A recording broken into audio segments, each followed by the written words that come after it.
Hello, good morning students. आज हम science की पहली ऑनलाइन क्लास शुरू करने जा रहे हैं।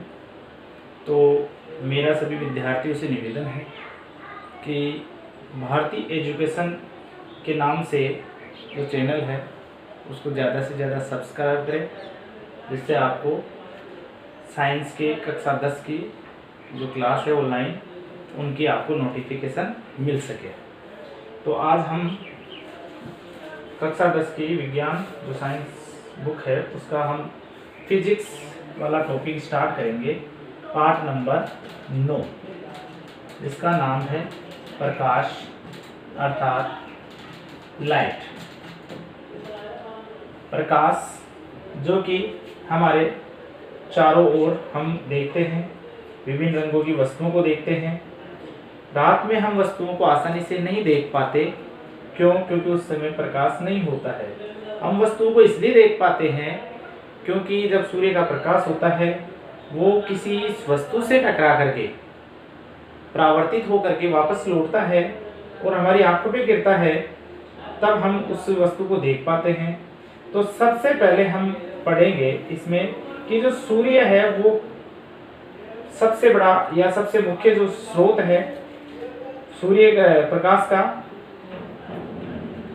कोई वस्तु हमें लाल दिखाई देती है, कोई क्योंकि उस पर गिरने वाला जो प्रकाश होता है वो लाल रंग की किरणों को क्या कर देता है, परावर्तित कर देती है। वस्तु उस लाल रंग की किरणों को परावर्तित कर देती है। और इसके अलावा जब कोई वस्तु सभी रंगों को अवशोषित कर लेती है तो वो काली दिखाई पड़ती है। क्यों? इसलिए तो हमारे जो खाना पकाने के बर्तन होते हैं उनके तलवे जो होते हैं नीचे के पहले वो काले दिखाई देते हैं। हम पढ़ेंगे सबसे पहले परावर्तन। परावर्तन क्या होता है? प्रकाश का परावर्तन क्या होता है? परावर्तन किसे कहते हैं? परावर्तन कैसे होता है? तो हम नॉर्मली बात करें कि किसी स्रोत से आने वाला प्रकाश जो होता है वो किसी अवरोध से टकराता है, किसी अवरोध से टकराता है और टकरा करके वापस लौट जाता है।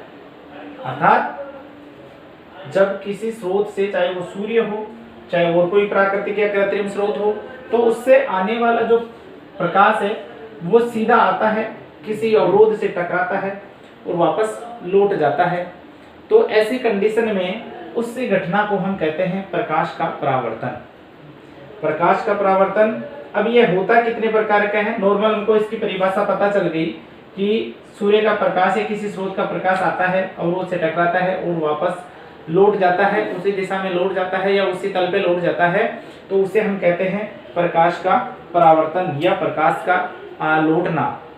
इसी कारण हमें वस्तुएं दिखाई देती है। अब ये प्रकाश का परावर्तन कितने प्रकार का होता है, इसके प्रकार, यानी ये किस किस स्थिति में परावर्तित हो सकता है? तो ये 2 प्रकार का होता है। प्रकाश का परावर्तन जो होता है वो 2 प्रकार का होता है।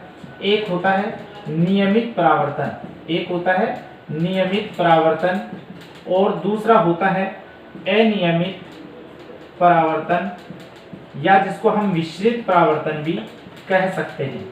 विसरित परावर्तन भी कह सकते हैं। एक नियमित परावर्तन होता है, एक विसरित परावर्तन या अनियमित परावर्तन होता है।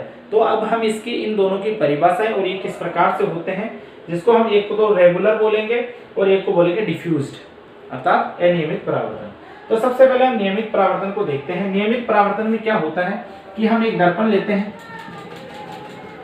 लेते हैं और उस पर जब प्रकाश किरणें आती है, हमें ये पता है कि जो सूर्य के प्रकाश होता है, सूर्य का प्रकाश होता है वो बिल्कुल समांतर आता है। सूर्य का प्रकाश बिल्कुल समांतर आता है और जब वो परावर्तित होता है, जब वो ऐसे पृष्ठ पे गिरता है, जो पृष्ठ कैसा हो, या तो समतल हो या फिर चिकना हो, या तो समतल हो या फिर चिकना हो। तो ऐसे पृष्ठ पर गिरने के पश्चात प्रकाश उसी दिशा में लौटेगा, तो लौटते समय अर्थात परावर्तित होगा, तो परावर्तित होने के बाद भी वो कैसा होगा, समांतर होगा। तो जो आपतित किरण और जो परावर्तित किरण है, जो आपतित किरण और परावर्तित किरण वो समांतर होगी परावर्तन के पश्चात भी, तो उसे कहेंगे हम नियमित परावर्तन। अर्थात इसकी परिभाषा क्या हुई कि सूर्य से आने वाला समांतर प्रकाश किरण ऐसे पृष्ठ पर गिरता है जिसका पृष्ठ समतल या चिकना हो, तो परावर्तन के पश्चात वो समांतर ही होगा, उसे हम कहेंगे नियमित परावर्तन। जैसे हमारे किसी जैसे ये अपना बोर्ड है, तो इसका पृष्ठ कैसा है, बिल्कुल चिकना है, तो इस पर भी कोई प्रकाश किरण आएगी, समांतर आएगी, तो परावर्तन के पश्चात भी ये समांतर ही होगी। तो ये तो हो गया हमारा नियमित परावर्तन। पृष्ठ कैसा होना चाहिए, समतल या चिकना होना चाहिए, जिससे परावर्तित प्रकाश किरणें भी कैसी हो, बिल्कुल समांतर हो। इसके बाद में आता है अनियमित परावर्तन। तो अनियमित परावर्तन में केवल अंतर इतना होता है कि जो पृष्ठ हो जाता है वो समतल ना हो करके खुरदरा हो जाता है। पृष्ठ, किसी वस्तु का पृष्ठ खुरदरा हो जाता है या फिर उबड़ खाबड़ हो जाता है।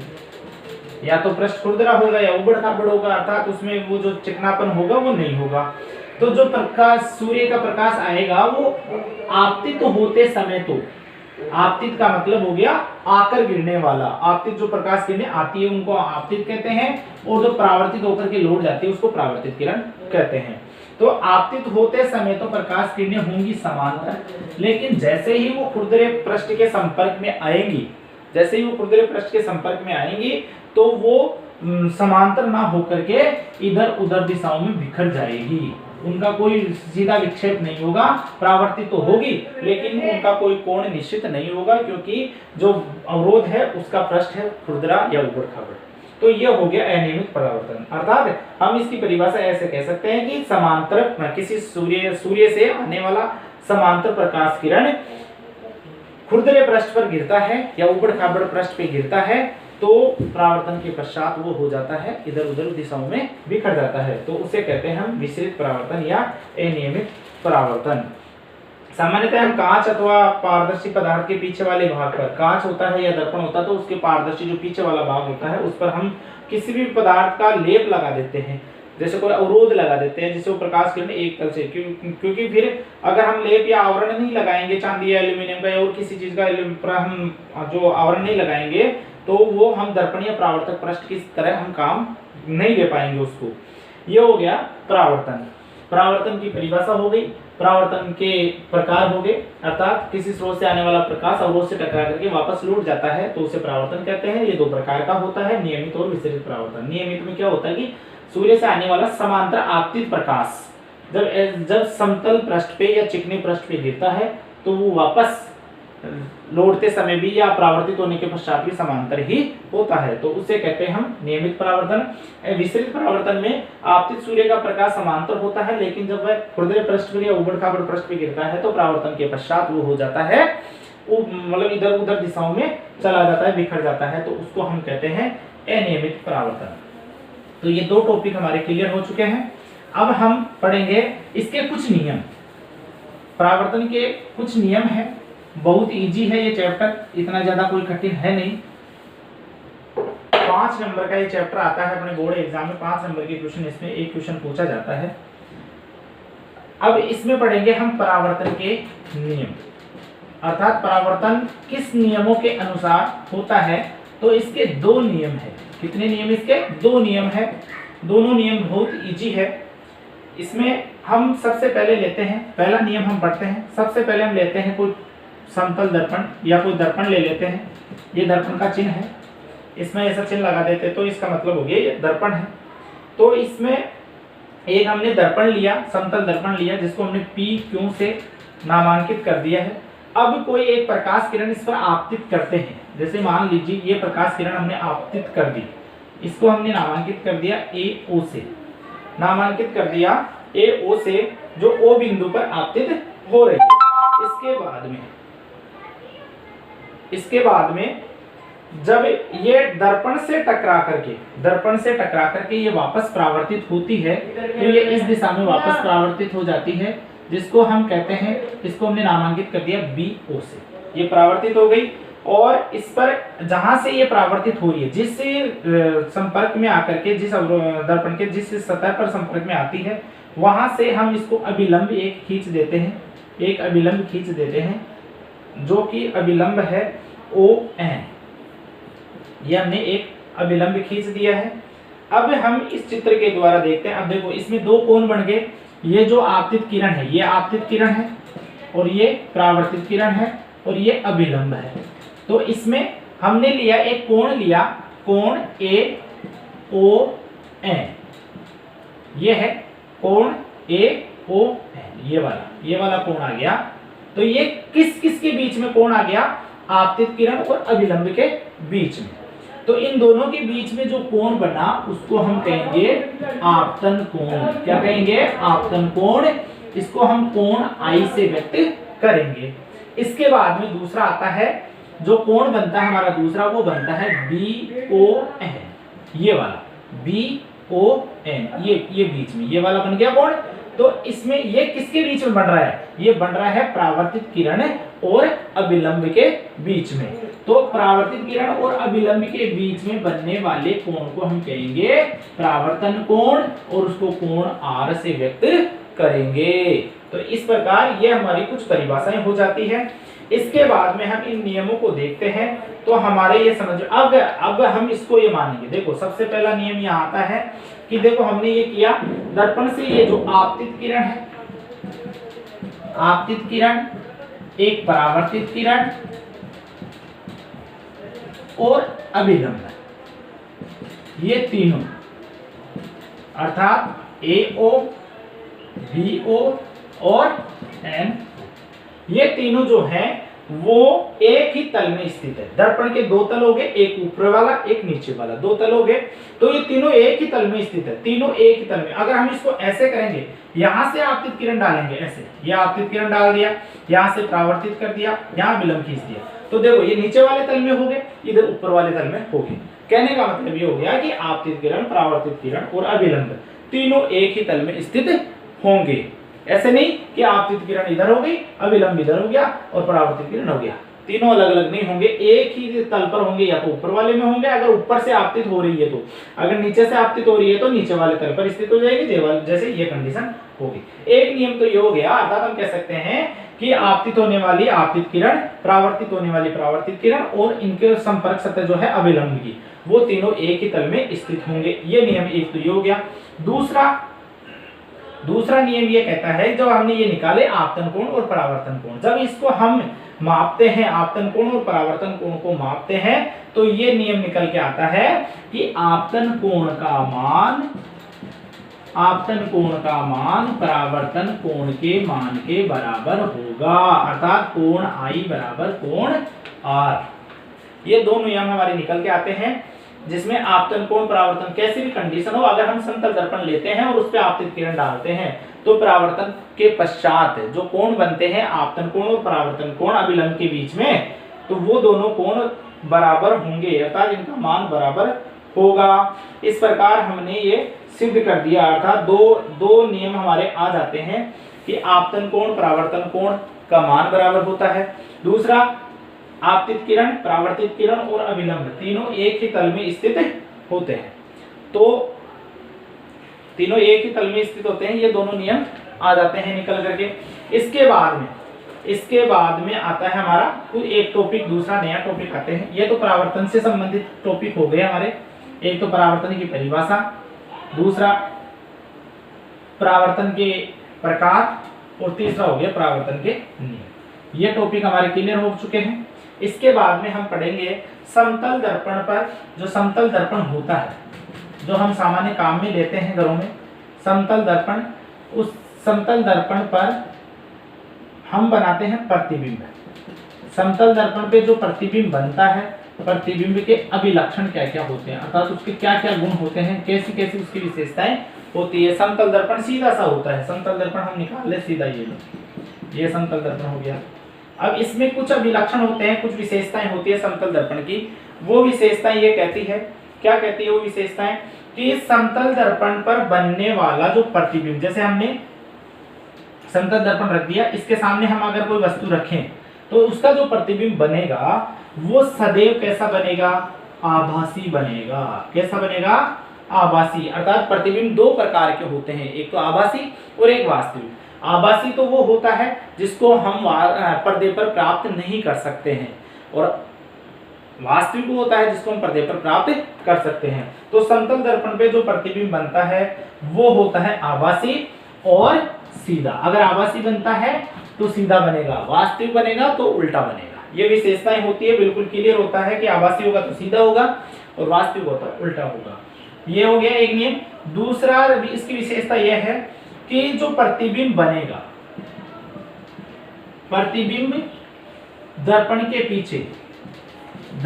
पीछे उतनी ही दूरी पर बनेगा, उतनी ही दूरी पर बनेगा जितनी वस्तु आगे रखी होगी, जितनी वस्तु दर्पण के आगे रखी होगी।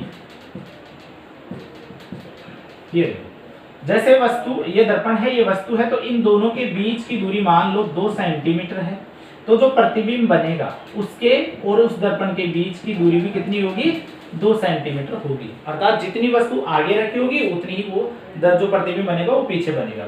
अगर हम इसको किसका करके यहाँ ला देते हैं 1 सेंटीमीटर पे, बीच में दूरी 1 सेंटीमीटर हो जाती है, तो प्रतिबिंब कितना आगे या पीछे होगा, कितना होगा, 1 सेंटीमीटर वो आगे की तरफ आ जाएगा, उसकी दूरी भी घट जाएगी। अर्थात प्रतिबिंब की दूरी वस्तु की दूरी के बराबर होती है दर्पण के अंदर।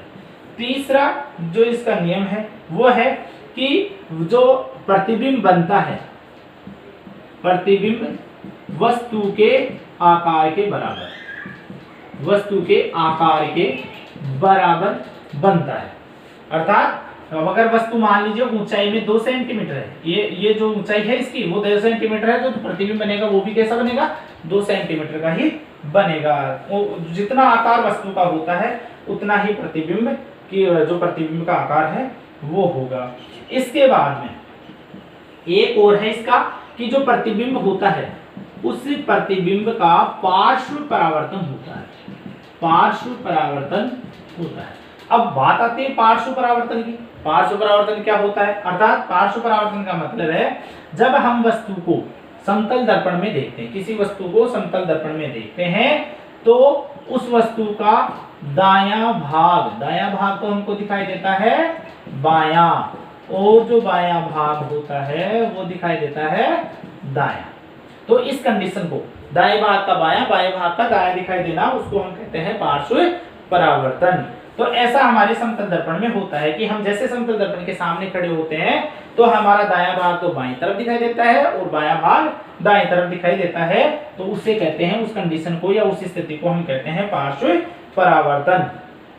तो इस प्रकार से ये टॉपिक समतल दर्पण पे बनने वाले प्रतिबिंब के अभिलक्षण हो गए 4 मान लो या 5 मान लो, एक ये सीधा वाला हो गया, एक ये है थोड़ा सा पार्श्व परावर्तन। तो इसमें परिभाषा पार्श्व परावर्तन की ये हो जाती है कि वस्तु का, जब समतल दर्पण में हम किसी वस्तु को देखते हैं तो उस वस्तु का दायां भाग बाईं तरफ और बायां भाग दाईं तरफ दिखाई देना क्या कहलाता है, पार्श्व परावर्तन। और ऐसा होता है समतल दर्पण में। ऐसा कैसा होता है, समतल दर्पण में होता है।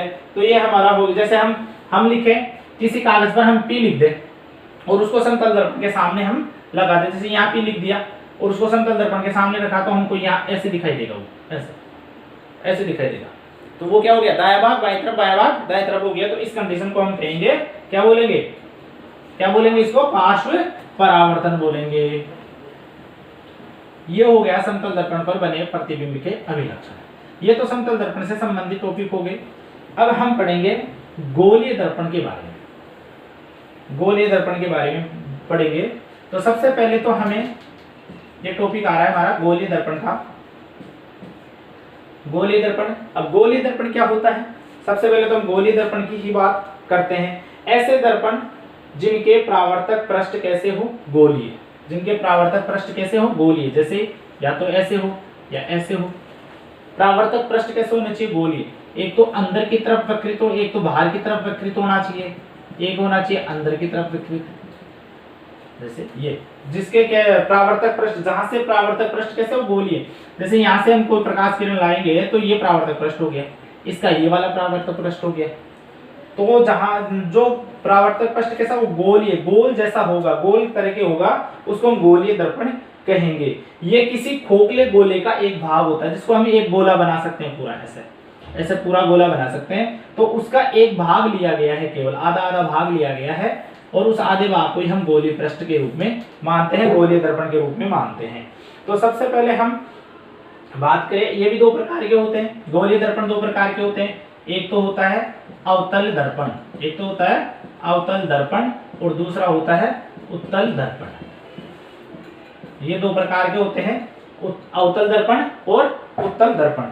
तो पहले सबसे पहले अवतल दर्पण की, अवतल दर्पण में क्या होता है, अवतल दर्पण में जो ऐसे परावर्तक पृष्ठ जो अंदर की ओर वक्रित हो, जो कहाँ हो, अंदर की ओर वक्रित, जैसे ये घूम रहा है अंदर की ओर ऐसे, है ना, तो ये कौन सा दर्पण हो गया, अवतल दर्पण। ये अवतल दर्पण है, ये उत्तल दर्पण है। जो बाहर की ओर वक्रित है वो तो उत्तल है, जो अंदर की ओर वक्रित है वो अवतल दर्पण है।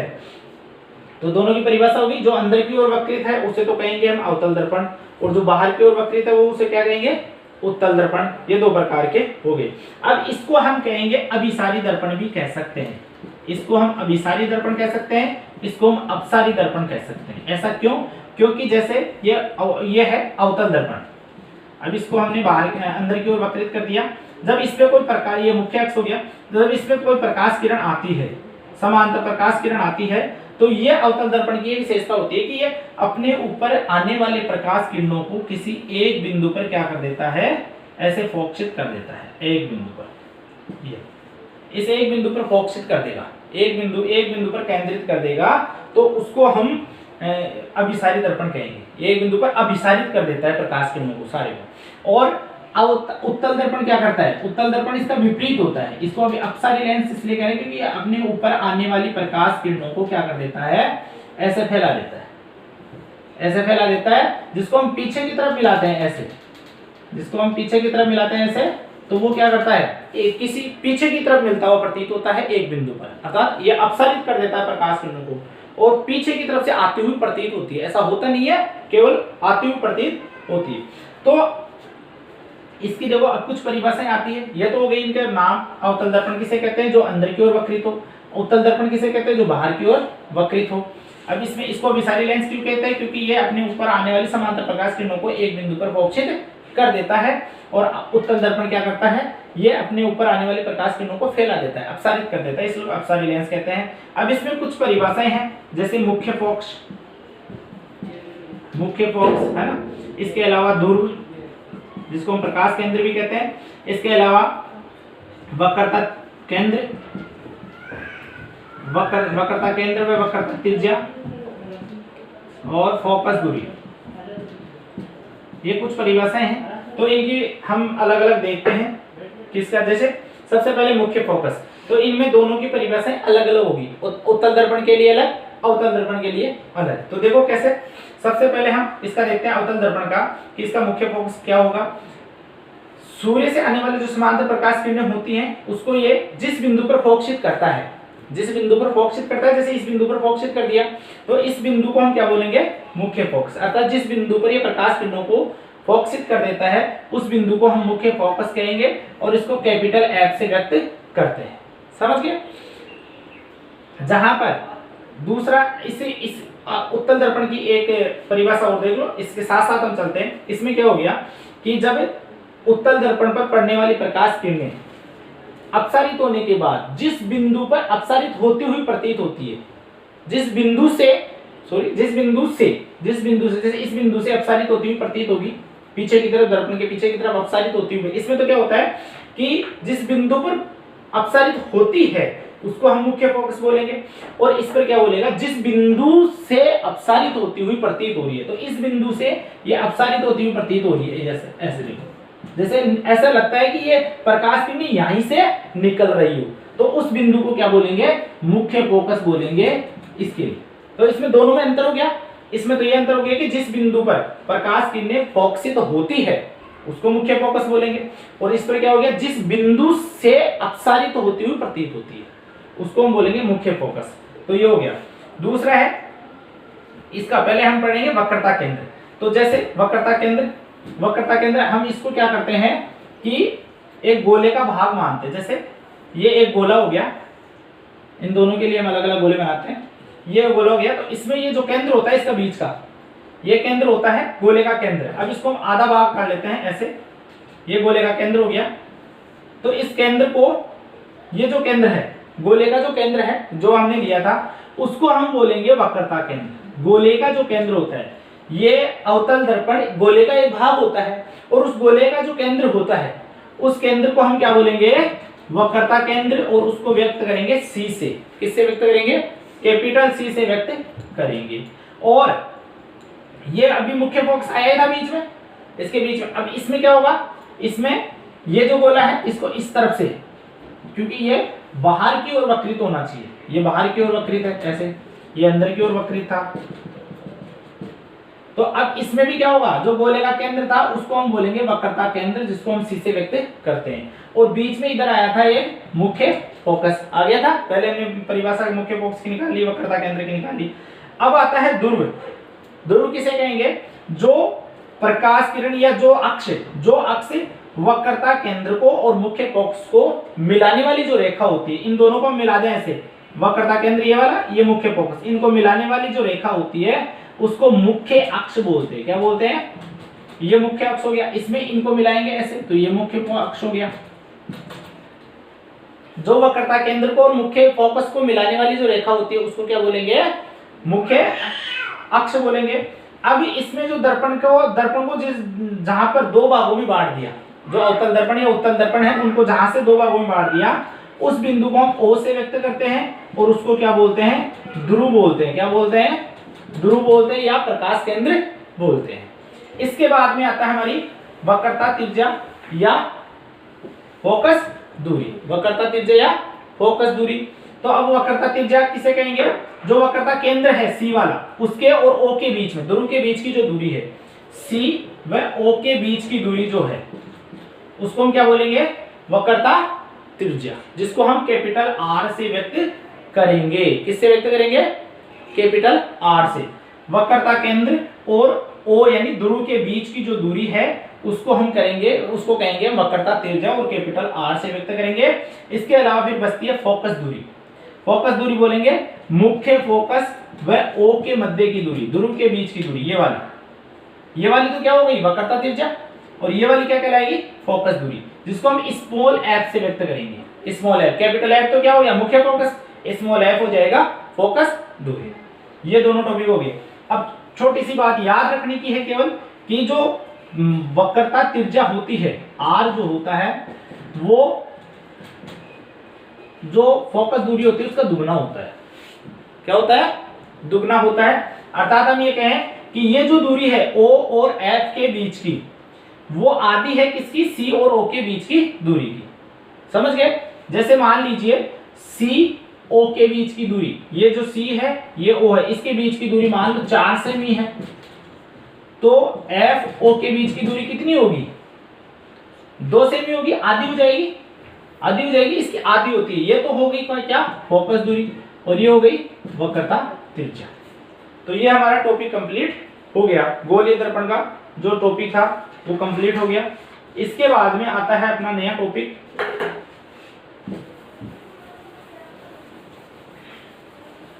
कार्तीय चिन्ह परिपाटी।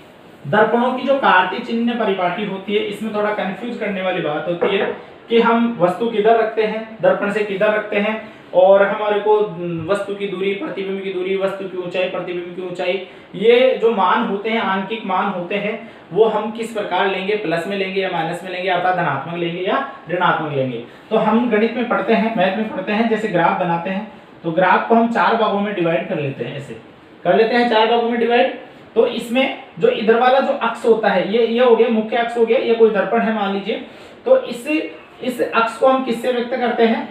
x से। किससे व्यक्त करते हैं? x से। किसको? x डैश से। ये वाला अक्ष हो गया y और ये वाला हो गया y डैश। तो सबसे पहले कार्तीय चिन्ह परिपाटी में देखो, अब यहां पर अपना हो जाता है ध्रुव। क्या हो जाता है? ध्रुव आ जाता है। समझ गए? ये हमारा हो गया ध्रुव। अब इसमें हम जो वस्तु जो होती है, वस्तु जिसको हम क्या बोलते हैं? बिंब भी बोलते हैं। क्या बोलते हैं? बिंब। उसको हम, उसकी जो दूरी होती है, बिंब या वस्तु की दूरी, उसको हम व्यक्त करते हैं u से, है ना। और प्रतिबिंब की जो दूरी होती है, प्रतिबिंब की जो दूरी होती है उसको व्यक्त करते हैं हम v से। इन दोनों को व्यक्त करना है। अब देखो, वस्तु को हमेशा जो दर्पण होता है, कोई सा भी हो, उत्तल हो या अवतल हो, दोनों दर्पणों के हम बाईं दिशा में हम वस्तु को रखते हैं। हमेशा इस दिशा में रखेंगे, बाईं दिशा में रखेंगे। ये राइट हैंड तरफ हो गया, ये लेफ्ट हैंड तरफ हो गया, बाईं दिशा और दाईं दिशा। तो वस्तु को हमेशा बाईं दिशा अर्थात एक्स डैश अक्ष की ओर हम रखते हैं, तो इधर वस्तु आ जाती है। फिर जो प्रतिबिंब बनेगा, चाहे वो इधर बने, इधर बने, इधर बने, किधर भी बने, वो उस की कंडीशन के अनुसार, दर्पण या लेंस की कंडीशन के अनुसार होता है। तो हम बात करते हैं इसकी, अगर हम इधर से इधर चलते हैं, मान लीजिए प्रतिबिंब इधर बनता है, इधर बनता है, तो उस दूरी को हम लेंगे धनात्मक। उस दूरी को हम किस में लेंगे? धनात्मक। ये दूरी आती है, पहले हम दूरी की बात करते हैं, इधर दूरी आती है वो धनात्मक आती है। अगर इस खाने में प्रतिबिंब बनता है, इधर बनता है प्रतिबिंब, तो वो भी आती है धनात्मक अर्थात प्लस में आती है, और वो भी दूरी काउंटिंग करते हैं। अगर प्रतिबिंब इधर बनता है तो वो दूरी आती है ऋणात्मक, माइनस में आ जाती है, उस दूरी को माइनस में लेंगे। अगर ऊपर वाले खाने में हम चले, इधर वाले में, तो वो भी आ जाती है ऋणात्मक, जो दूरी है वो ऋणात्मक में आ जाती है। तो ये तो प्रतिबिंब की दूरी से संबंधित टॉपिक हो गया। अगर हम इधर चलेंगे, अक्ष के एक्स अक्ष की तरफ चलते हैं तो दोनों दूरियां धनात्मक आती है, और एक्स डैश की अक्ष की तरफ चलते हैं तो दूरियां आ जाती है, प्रतिबिंब की दूरी वो आ जाती है ऋणात्मक। अब चाहे इधर वस्तु भी हो तो वो भी ऋणात्मक होगी, यानी वस्तु की दूरी हमेशा ऋणात्मक में ली जाएगी। इसके बाद में ऊंचाई से हम टॉपिक लेते हैं, तो ऊंचाई हम चलते हैं या तो वाई अक्ष की ओर या वाई डैश अक्ष की ओर चलते हैं। तो अगर वाई अक्ष की तरफ चलते हैं तो दोनों ऊंचाइयां किस में आती है? धनात्मक आती है। वाई अक्ष की तरफ चलते हैं तो दोनों ऊंचाइयां अर्थात प्रतिबिंब की ऊंचाई हो चाहे वस्तु की ऊंचाई हो वो धनात्मक में ली जाएगी। और अगर प्रतिबिंब इधर नीचे की तरफ बनता है अर्थात उल्टा बनता है, प्रतिबिंब वाई अक्ष की ओर बनता है, तो जो ऊंचाई आएगी वो आएगी ऋणात्मक। ये हमको क्लियर तब समझ में आएगा जब हम दर्पण और लेंस के टॉपिक हम जो प्रतिबिंब बनाएंगे, अक्ष पर अलग अलग स्थितियों में प्रतिबिंब रखकर वस्तु रख करके उनके जब हम प्रतिबिंब बनाएंगे तब हमें ये कार्तीय चिन्ह परिपाटी अच्छी तरह से समझ में आएगी। अभी तो हमें ये इतना सा ध्यान रखना है कि जब हम एक्स अक्ष की तरफ चलते हैं तो दूरी मापते हैं प्रतिबिंब की, तो वो धनात्मक लेते हैं। एक्स डैश की अक्ष की ओर चलते हैं तो दूरी आती है ऋणात्मक में अर्थात माइनस में लेते हैं। ये तो दूरियों के कंप्लीट हो जाता है। फिर ऊंचाई चलते हैं तो ऊंचाई दोनों लेते हैं, अगर वाई की तरफ लेते हैं वाई डैश की तरफ लेते हैं। धनात्मक में वाई की तरफ चलते हैं तो सीधा प्रतिबिंब बनता है और ऊंचाई आती है धनात्मक, और वाई डैश अक्ष की तरफ चलते हैं तो ऊंचाई आती है ऋणात्मक और प्रतिबिंब बनते हैं उल्टे। अब इसमें दर्पण की कंडीशन के अनुसार अलग अलग रहते हैं। उत्तल दर्पण में अलग कंडीशन आएगी और अवतल में अलग कंडीशन आएगी, लेंसों में अलग आएगी।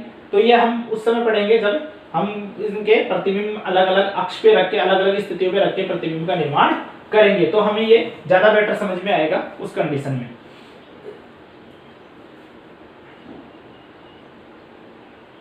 जैसे हम एक उदाहरण ले लेते हैं, जैसे कि हम वस्तु को, यह है कार्तीय चिन्ह परिपाटी, इधर हम वस्तु रख देते हैं। अब जैसे प्रकाश की हम केवल बात करते हैं दर्पण की, अवतल दर्पण की बात करते हैं,